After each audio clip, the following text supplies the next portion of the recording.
guys, Bilbo10000 here, bringing you another countdown video, and today we're going to be taking a look at an integral component to the Smash Bros. Formula that, without them, would leave the game feeling hollow and lifeless.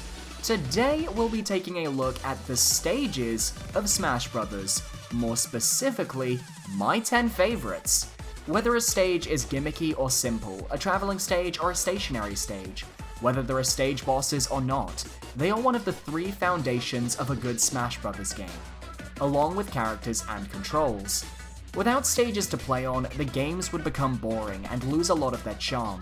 My 10 favorite stages won't match up with your 10 favorite stages, trust me on this, because everyone will enjoy different stages for different reasons.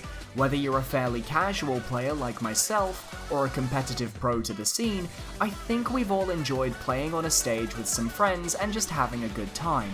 So, in the spirit of enjoyability, I won't be including any Battlefield or Final Destination variants on this list. They're great stages for what they create, but I want to list stages that have more meat on their bones, stages that are fun for a casual audience. There will be no Smash 64 stages on this list, as I never grew up with the game, and haven't had the chance to play it, so I hold no attachment to the stages from Smash's first outing, though Melee, Brawl, and Smash 4 are up for grabs. I won't be including any new stages from Smash Ultimate, as I've not had the chance to play them myself, obviously, otherwise you'd probably see Great Plateau Tower and Dracula's Castle on this list. Before we begin, please make sure to leave a like and subscribe if you're interested in Smash content and other things Nintendo. Well then, without further ado, let us begin.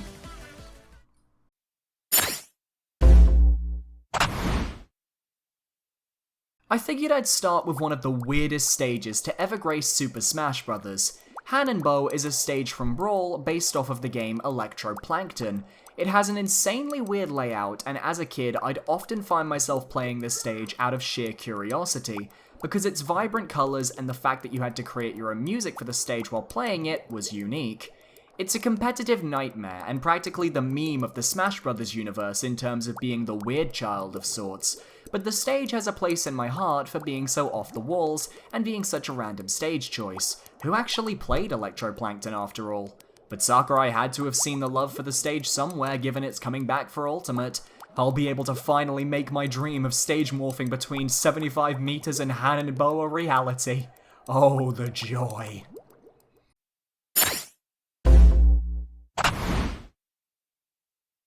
One of the few stages that has yet to make an appearance in Super Smash Bros. Ultimate, Pokefloats is a guilty pleasure of mine, in all honesty.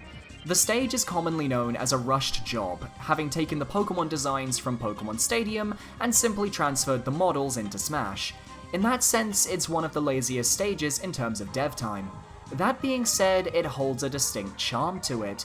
Floating through various different Pokemon of varying shapes and sizes from the first two generations, along with the beautiful pink background and mountains in the distance, it's got a unique look and feel.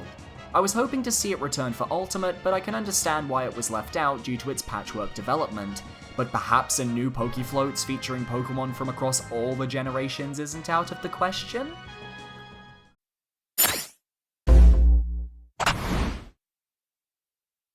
Some stages are made to be spectacles, relying on their aesthetics to provide a unique gameplay experience. Funnily enough, this is also one of the reasons why Bayonetta as a franchise has succeeded. So translating that feeling into Smash's Umbra Clock Tower stage is extremely impressive for Sakurai and his team. I wasn't the biggest fan of the DLC stages for Smash 4, seeing as I had no interest in Street Fighter and Midgar is a glorified battlefield, except with summons. So Umbra Clock Tower definitely upped the ante and piqued my interest. The way the stage transitions between the realm of Purgatorio and the real world is seamless, and the angels in the background provide a liveliness to the stage. Being able to hop onto various debris platforms as the clock tower falls in an endless loop is exciting, and the stage itself is just fun to watch. Some stages are just more fun to watch than to play, and I can respect that, but Umbra Clock Tower is both fun to watch and fun to play.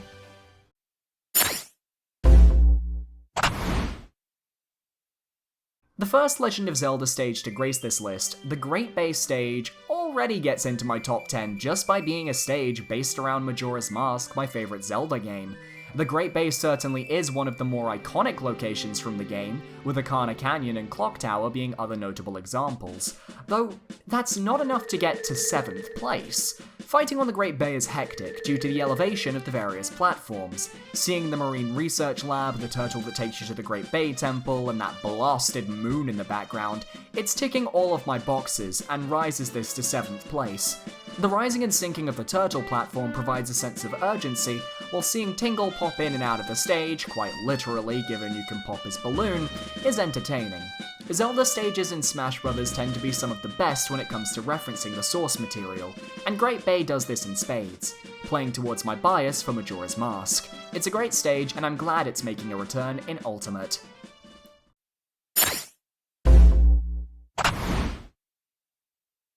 The final Pokemon stage on this list, Unova Pokemon League, is one of those stages that is fun to play on, but whose strengths lie in its aesthetics.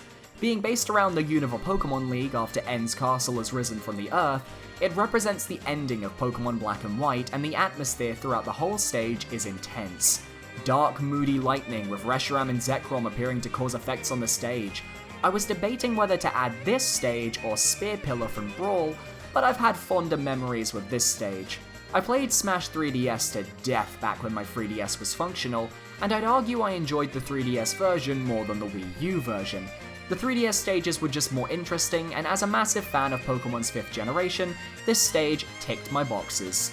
It differentiates itself from the Kalos Pokemon League or the Pokemon Stadium stages with its fairly oppressive and tense aesthetics, which make it more entertaining to play on. Seeing how amazing the stage looks in Ultimate, I cannot wait to face off in the Unova League all over again.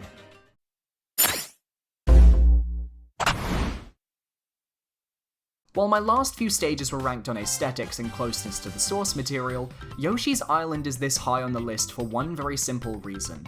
It's one of the main stages I played with friends as a kid. It's a simple stage layout with a seasonal gimmick, and the usual Yoshi graphics litter the stage. It shouldn't be that interesting, but it is to me. Some of my best memories were of me smashing my friends off of the stage as Kirby and Yoshi in Brawl. I've had some insanely close matches on this stage, and those memories elevate what I'd normally consider to be a fairly boring stage to something else entirely. It's not just about competitive legality or gimmicks. Some stages simply bring out memories of times gone by, times where you sat on a sofa and played some Smash with your friends. And that's the purest form of enjoyment there is, in my opinion.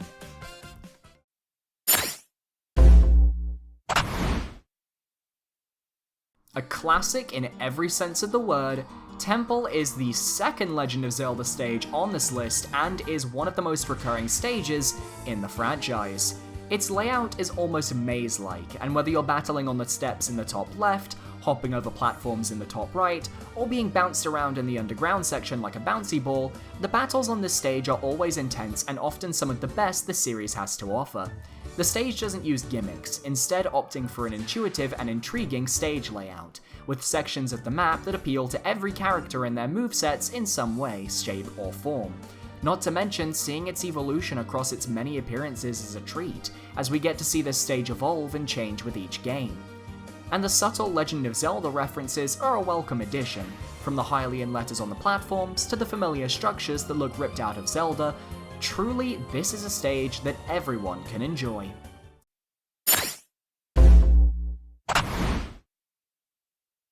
I may not always like gimmick stages, but when it's a gimmick I enjoy, I can have quite a bit of fun. Brinstar Depths is a stage that utilizes a very interesting and unique gimmick, as the stage can be rotated in any direction, at any time, for any amount. This means that the entire stage has to be designed with every surface and angle potentially being the playable angle, meaning that a lot of care had to go into the layout. Having the definitely too big for Smash Kraid in the background, slamming onto the stage to rotate it, is a great reason for the gimmick, and manages to keep the stage's gameplay in context with the series it's from. I jumped out of my chair when I saw Brinstar Depths was returning for Ultimate. I enjoyed it that much, so I'm excited to see not only that glorious HD Kraid, but a new generation of Smash players getting taken out by the stage's rotation, and I'm absolutely ready for it.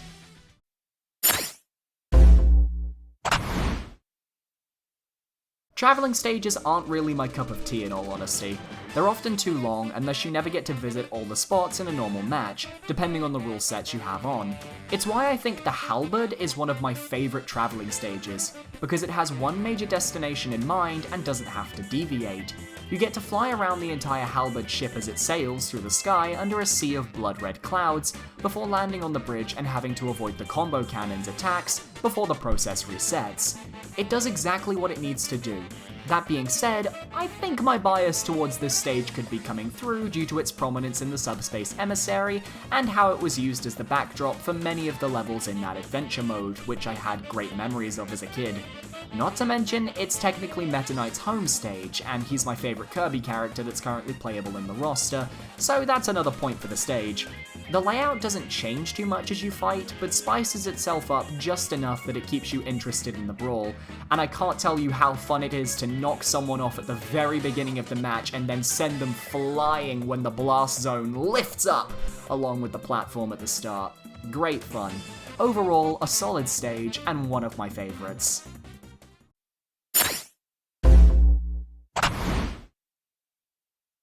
Before we reach the top spot, I wanted to give a few quick honourable mentions. Firstly, Pirate Ship and Bridge of Eldin. Both of them are Zelda stages and could have made this list, but I didn't want to overpopulate this video with Zelda stages, and I'd rather focus on stages from games I enjoyed. Spear Pillar is also up there as it was beaten out by Unova Pokemon League, but it's still a great stage in its own right.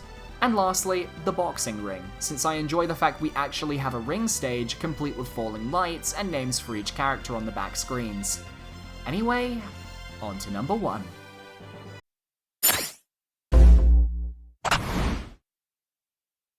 Nobody was expecting this one, I bet.